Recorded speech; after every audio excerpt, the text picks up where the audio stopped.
नमस्कार, मैं हूं पूजा सिंह और आप देख रहे हैं राजपथ उत्तर प्रदेश।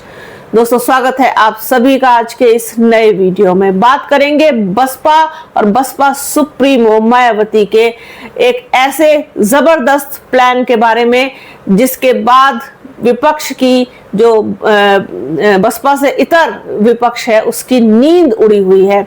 बसपा ने प्लान तैयार किया है DRMBO या DMRBO, यानी कि दलित, मुस्लिम, राजपूत, ब्राह्मण और ओबीसी।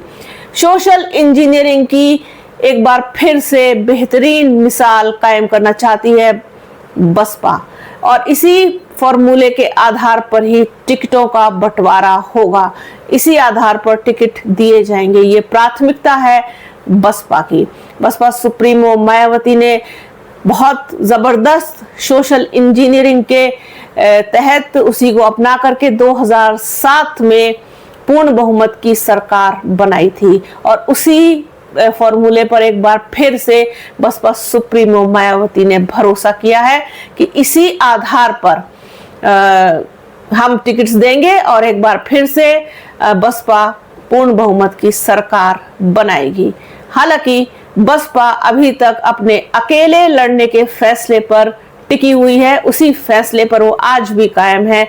बसपा सुप्रीमो मायावती का साफ कहना शुरू से लेकर अब तक, आज की डेट तक, जब तक मैं ये वीडियो कर रही हूँ, वीडियो जब तक आप लोगों तक पहुंचेगा तब तक बसपा अकेले चुनाव लड़ने के अपने फैसले पर आज भी कायम है। भविष्य में क्या होगा, कल क्या हो जाएगा, आई डोंट नो, ना मुझे पता है ना आपको पता है, लेकिन अभी तक अकेले लड़ने का फैसला वो किए हुए हैं और कहीं भी अभी दूर दूर तक किसी भी के साथ गठबंधन की कोई सुगबुगाहट भी नहीं है। कहने वाले कुछ भी कहते रहे, कुछ भी चलाएं, जाएंगी, इसके साथ जाएंगी, उसके साथ जाएंगी, उस पर बात नहीं की, उस पर चर्चा नहीं की, उसको ऐसा नहीं बोला, उसको ऐसा नहीं, से सब कुछ टोटल कयास है। मैं जहां तक मानती हूं उसमें 99.9% मैं आप लोगों से कह सकती हूँ और मैं श्योर हूँ इस बात को लेकर के कि बसपा अकेले चुनाव लड़ेगी। नुकसान उसको होगा, इसमें कोई शक नहीं है। गठबंधन में जाती तो ज्यादा मजबूती के साथ लड़ती और लोगों को जब लड़ते हुए दिखाई देते हैं तो वोट फिर आपकी तरफ अट्रैक्ट होता है। खैर, ये दूसरा मुद्दा है, इस पर हम फिर किसी और दिन बात करेंगे। लेकिन बसपा आज की डेट में अकेले लड़ने का अपना जो फैसला किए हुए उसी पर वो कायम है। अब जो ये DMRBO है, ये किस तरीके से काम करेगा, क्यों इस तरीके का फैसला लिया गया है बसपा सुप्रीमो मायावती की तरफ से, और जितने भी बसपा के नेता हैं, जितने भी कार्यकर्ता हैं, सबको साफ तौर पर कह दिया गया है कि इसी फॉर्मूले को ध्यान में रखते हुए ही टिकटों का बंटवारा किया जाएगा, टिकट बांटे जाएंगे, टिकट दिए जाएंगे और किसी भी तरीके का कोई डमी प्रत्याशी नहीं लाया जाएगा जो सिर्फ अपने स्वार्थ के लिए उस पार्टी में टिकट नहीं मिला तो इसमें पैसे देकर टिकट ले लें और चुनाव लड़ जाएं, बाद में जो भी नतीजा हो। इसके अलावा पैसे देकर के सिर्फ पैसा प्राथमिकता नहीं होगी, जो भी कैंडिडेट होगा वो मजबूत होना चाहिए, दमदार होना चाहिए और जो जातीय समीकरण है उस पर वो सटीक बैठना चाहिए, उसका अपना जनाधार हो, अपना आधार हो, खुद का अस्तित्व हो और अब उसके क्षेत्र में उसकी अपनी एक पहचान हो। ऐसे ही व्यक्तियों पर विचार करके, उनका आकलन करके तब नाम पर फाइनल मोहर लगेगी। साथ ही साथ जून के महीने तक, जून महीना खत्म होने तक बसपा 100 टिकटों का वितरण कर देगी, ऐसी भी खबर निकल के सामने आ रही है सूत्रों के हवाले से, क्योंकि ये मानकर चला जा रहा है कि ये भी उड़ती उड़ती सी खबर है, कहीं ना कहीं से आ रही है निकल के, कि 2027 का जो विधानसभा चुनाव है अपने तय समय से पहले हो सकता है, यानी कि इसी साल के आखिरी के महीने दिसंबर में और शुरुआती 2027 में जनवरी में ये चुनाव सरकार करा सकती है। तो इस वजह से भी तैयारी जिससे कि पूरी हो सके और जिन लोगों को टिकट मिले वो जा करके अपने अपने क्षेत्र में चुनाव की तैयारी को अंजाम दे सकें, अच्छी तरीके से मेहनत करके चुनाव जो भी उनकी तैयारी है, जो भी उनके कार्यक्रम होंगे, जो भी जिस तरीके से भी वो करना है वो सब वो कर सकें, उनको पर्याप्त समय मिल सके। इस वजह से टिकट बांटने का जो प्रोग्राम है, कार्यक्रम, वो जून में लगभग आधा हो जाएगा, ऐसा माना जा रहा है बसपा की तरफ से।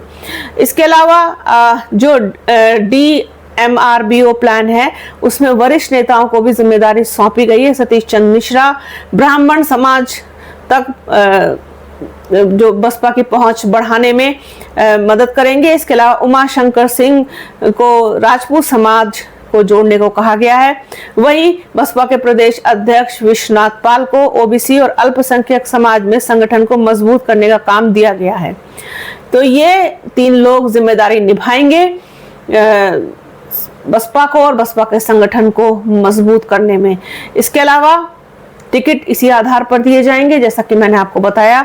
इसके से अलग जो चीज है वो ये है कि बसपा का तो ये प्लान है कि बसपा किस प्लान पर काम कर रही है।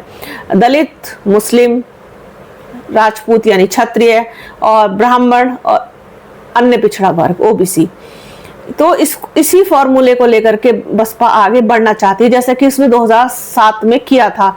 सोशल इंजीनियरिंग का एक बेस्ट एग्जाम्पल बसपा की तरफ से देखने को मिला था। इसके अलावा सपा और भाजपा की क्या रणनीति है इस बार के चुनाव को लेकर के। समाजवादी पार्टी पीडीए फॉर्मूले पर भरोसा कर रही है। सपा अध्यक्ष अखिलेश यादव पिछड़ा, दलित, अल्पसंख्यक और महिला वोट बैंक को एकजुट करने के लिए पीडीए की रणनीति पर काम कर रहे हैं। वहीं भारतीय जनता पार्टी का 80-20 का फॉर्मूला है, वो 80-20 पर विश्वास करते हैं।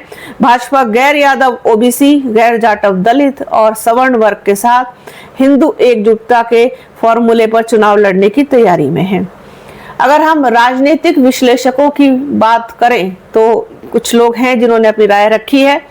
प्रोफेसर रामगोपाल यादव हैं, राजनीतिक विश्लेषक हैं।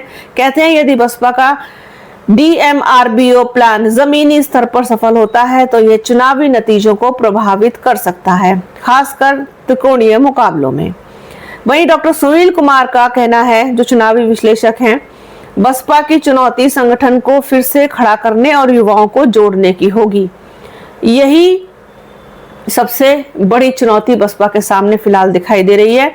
बसपा सूत्रों के हिसाब से पार्टी 2007 में मिली सफलता को दोहराने की कोशिश में है, जब सोशल इंजीनियरिंग के दम पर बसपा सुप्रीमो मायावती ने पूर्ण बहुमत की सरकार बनाई थी। चुनावी तैयारियों में जुट गई है बसपा सुप्रीमो मायावती के आदेश पर और कार्यकर्ताओं को बेहद एक्टिव होने के निर्देश भी दिए गए हैं। तो आप इस बात को मान करके चलें कि 2007 के फॉर्मूले को ही अपना करके आगे बढ़ा करके बसपा अपनी जीत को दोहराना चाहती है। मैं पहले भी कई बार इस बात बारे में बोल चुकी हूँ, मुझे याद नहीं पड़ रहा है मैंने यूपी पर बोला है, ये राजपथ यूपी पर या फिर बुलंदाबाज पर, लेकिन मैंने कई बार इस चीज को कहा है कि बसपा के सामने सबसे बड़ी चुनौती वाकई में यही है कि वो अपने संगठन को मजबूत कर पाए और साथ ही साथ युवाओं को जोड़ पाए। और मैं, इन्होंने तो सिर्फ युवाओं की बात कही है, लेकिन मैं ये मानती हूँ कि महिलाओं को जोड़ने की बहुत ज्यादा जरूरत थी। और पिछले अब तो चुनाव सर पे आ गया, पिछले 5 साल मेरे ख्याल से 10 साल यूं ही गंवा दिए, महिलाओं की तरफ ध्यान ही नहीं दिया।